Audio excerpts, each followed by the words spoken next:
નમસ્કાર દર્શક મિત્રો, @ ગુજરાતમાં આપનું સ્વાગત છે।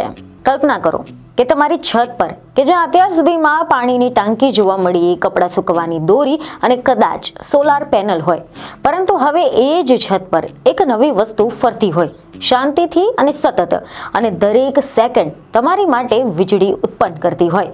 જી હા, પવન કે જેણે આપણે અત્યાર સુધીમાં માત્ર અનુભવતા આવ્યા છે, આજે એ જ પવન તમારા ઘરની છત પર કમાણીનું સાધન બનવા જઈ રહ્યું છે।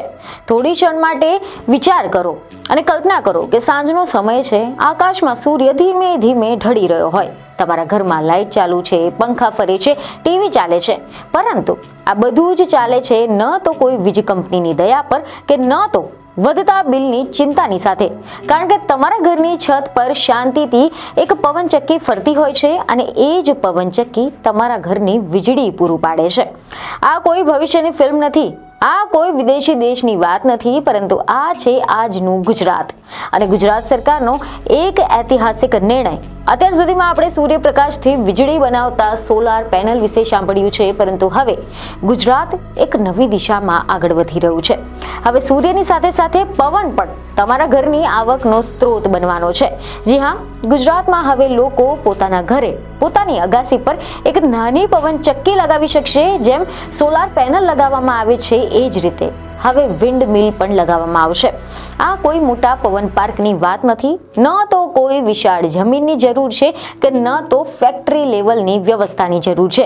એવા સમાચાર સામે આવ્યા છે કે ગુજરાત સરકારે એક ઐતિહાસિક નિર્ણય અને ભવિષ્ય દ્રષ્ટિપૂર્ણ નિર્ણય લીધો છે।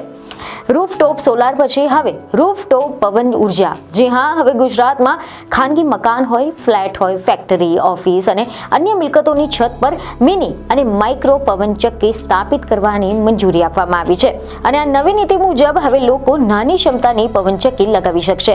જે વીજળી પેદા થશે એનો ઉપયોગ તમે તમારા ઘર માટે કરી શકશો અને જો વીજળી વધારે બને તો એનો સીધી ગ્રીડમાં વેચી શકશો, અર્થાત લાઇટનું બિલ ઓછું અને મહિને એક નવી આવક ઊભી થશે। આ પવનચક્કી ખાસ કરીને એવા વિસ્તારોમાં લાભદાયી છે કે જ્યાં પવન સતત ફૂંકાતો રહે છે, ખાસ કરીને દરિયાકાંઠા વિસ્તાર, ખુલ્લી જગ્યાઓ અને ઊંચી ઇમારતો। હવે વાત કરીએ સોસાયટીમાં રહેતા લોકોની। જો તમે ફ્લેટમાં રહો છો અને તમારી પાસે કોઈ અલગથી અગાસી પણ નથી, તો પછી ચિંતા કરવાની જરૂર નથી। સોસાયટીમાં રહેતા લોકો જૂથ બનાવીને એક સાથે નાની પવનચક્કી લગાવી શકશે। આ પવનચક્કીથી ઉત્પન્ન થતી વીજળી સોસાયટીના લિફ્ટ, લાઇટ, પાણીના પંપ અને અન્ય કોમન સુવિધાઓ માટે ઉપયોગમાં લઈ શકાય છે અને જો ત્યાંથી પણ વીજળી વધે તો પછી આ વધારાની વીજળી ગ્રીડમાં વેચી શકાય છે। એવા અહેવાલ છે કે આ નીતિનું સત્તાવાર અનાવરણ 25મી ડિસેમ્બરના રોજ રાજ્યની રાજધાની ખાતે આયોજિત એક કાર્યક્રમમાં ગુજરાતના મુખ્યમંત્રી શ્રી ભૂપેન્દ્રભાઈ પટેલ દ્વારા કરવામાં આવ્યું હતું અને આ માત્ર એક જાહેરાત નથી, આ ગુજરાતના ઉર્જા ભવિષ્યનો નકશો છે। ગુજરાત સરકારે પોતાની સંકલિત નવીનીકરણ ઉર્જા નીતિ હેઠળ 2030 સુધીમાં રાજ્યને સ્વચ્છ ઉર્જાના ક્ષેત્રમાં એક મજબૂત અને સ્પર્ધાત્મક હબ બનાવવાનો લક્ષ્ય રાખ્યો છે। લક્ષ્ય સ્પષ્ટ છે કે 2030 સુધીમાં 100 જેટલી ગીગાવોટથી વધુ નવીનીકરણ ઉર્જા ક્ષમતા। આમ તો સોલાર તો છે જ, પરંતુ હવે પવન પણ મહત્વપૂર્ણ ભૂમિકા ભજવવાનો છે। ગુજરાત ઉર્જા વિકાસ નિગમ લિમિટેડ એટલે કે GEDA ના અધિકારીઓના જણાવ્યા અનુસાર હાલ તો રૂફટોપ પવન ઉર્જા ક્ષેત્રમાં મર્યાદિત સંખ્યામાં કંપનીઓ કાર્યરત છે, જેમાં મોટાભાગના સ્ટાર્ટઅપ્સનો સમાવેશ થાય છે। હાલમાં કેટલાક પાયલોટ પ્રોજેક્ટ્સ પણ રાજ્યમાં અમલમાં મુકાયા છે, જેમ કે સુરત, પોરબંદર જેવા શહેરોમાં રૂફટોપ પવન અને પવન સૌર હાઇબ્રિડ સિસ્ટમ। આ પ્રોજેક્ટ્સ ગ્રીડની સાથે જોડાયેલા અને સફળતાપૂર્વક વીજળી ઉત્પન્ન કરી રહ્યા છે। રૂફટોપ પવનચક્કીની એક ખાસિયત છે કે તે દિવસ અને રાત કાર્ય કરી શકે છે, જ્યારે સોલાર પેનલ માત્ર દિવસના સમયે સૂર્યપ્રકાશ પર આધારિત હોય છે, જ્યારે પવનચક્કી રાત્રે પણ અને વાદળછાયા વાતાવરણમાં પણ વીજળી આપી શકે છે। ઉત્પાદન ક્ષમતા વિશે જો આપણે વાત કરીએ તો પવન ઉર્જા સિસ્ટમમાં સરેરાશ 35% જેટલો ઉપયોગ દર શકાય છે। અને જ્યારે સોલાર પેનલ્સમાં આ દર 18 થી લઈને 20% જેટલો હોય છે, અર્થાત 1 ગજ ક્ષમતામાં પવન વધુ સમયમાં કામ કરે છે. હા, હવે આપણે વાત કરીએ ખર્ચની, તો એવા અહેવાલ છે કે આ રૂફટોપ પવન સિસ્ટમ સોલારની તુલનામાં થોડુંક મોંઘું હોય છે. હાલ તો એવા અહેવાલ છે કે અંદાજે પ્રતિ કિલોવોટની ક્ષમતા પાછળ રૂપિયા 1 લાખ જેટલો ખર્ચ આવે છે. કેટલાક પાયલોટ પ્રોજેક્ટ્સમાં ઇન્સ્ટોલેશન અને ટેસ્ટિંગ સહિતના આ ખર્ચ 2 લાખ રૂપિયા પ્રતિ કિલોવોટ સુધી પણ ગયો છે.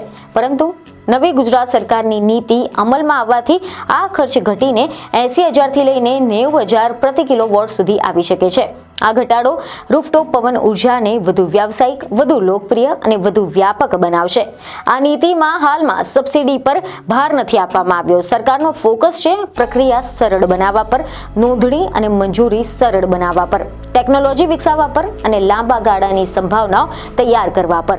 આ એક એવી નીતિ છે કે જે આજ માટે નહીં પરંતુ આવતી પેઢી માટે છે. ભવિષ્યમાં પવન અને સોલાર હાઇબ્રિડ સિસ્ટમ ઘરની છત પર સામાન્ય દ્રશ્ય બની શકે છે. સવારે સૂર્ય ઉગે ત્યારે સોલાર ચાલશે અને જ્યારે પવન ફૂંકાશે ત્યારે પવન ચક્કી ચાલશે. લાઇટનું બિલ ઘટશે, ગ્રીડ પર ભાર ઓછો પડશે અને પર્યાવરણને નુકસાન નહીં થાય. એટલે કે આનો સીધો અર્થ છે કે મેન્ટેનન્સ ખર્ચમાં ઘટાડો થશે, સોસાયટી માટે અલગ આવકનો સ્ત્રોત પણ ઊભો થશે અને સ્વચ્છ ઉર્જાનો ઉપયોગ કરી શકાશે. ફેક્ટરી અને ઓફિસ માટે આ એક ગેમ ચેન્જર સાબિત થઈ શકે છે. દિવસે સોલાર, રાત્રે અને પવન હોય ત્યારે પવન ચક્કી, એનર્જીનું સતત ઉત્પાદન. જોકે આ યોજના માત્ર કમાણી માટે નથી, આ એક વિચાર છે આત્મનિર્ભર બનવાનો, પર્યાવરણને બચાવવાનો અને ભવિષ્યની પેઢી માટે સ્વચ્છ ઉર્જા છોડી જવાનો. આ એક એવી નીતિ છે કે જે કદાચ નવી લાગે પરંતુ આવતીકાલે સામાન્ય બનવાની છે. આવતા વર્ષોમાં ઘરોની છત પર સોલાર પેનલની સાથે પવનચક્કી એક સામાન્ય દ્રશ્ય બની જશે. સવારે સૂર્યથી વીજળી મળશે, સાંજે અને રાત્રે પવનથી વીજળી. લાઇટ બિલ ઓછું થઈ જશે, ગ્રીડ પર ભાર પણ ઓછો થશે અને પર્યાવરણ માટે શૂન્ય પ્રદૂષણ. તો આ છે સ્વચ્છ ઉર્જાનો સાચો અર્થ. આ છે આત્મનિર્ભર ગુજરાતની નવી દિશા. હવે પ્રશ્ન માત્ર એટલો જ છે કે શું તમે તૈયાર છો તમારી છતને માત્ર છત નહીં પરંતુ એક ઉર્જાનું કેન્દ્ર બનાવવા માટે? કારણ કે હવે ગુજરાતમાં પવન પણ તમારા ઘરમાં ઉજાસ લાવવા માટે તૈયાર છે. તમારી અગાશીને માત્ર છત નહીં પરંતુ પાવર હાઉસ બનાવવા માટે તૈયાર થઈ જાઓ. ગુજરાતની આ નવી ઉર્જા ક્રાંતિમાં હવે પવન પણ તમારી સાથે છે. બીજને ખબરો સાથે ફરી મળીશું. ધન્યવાદ.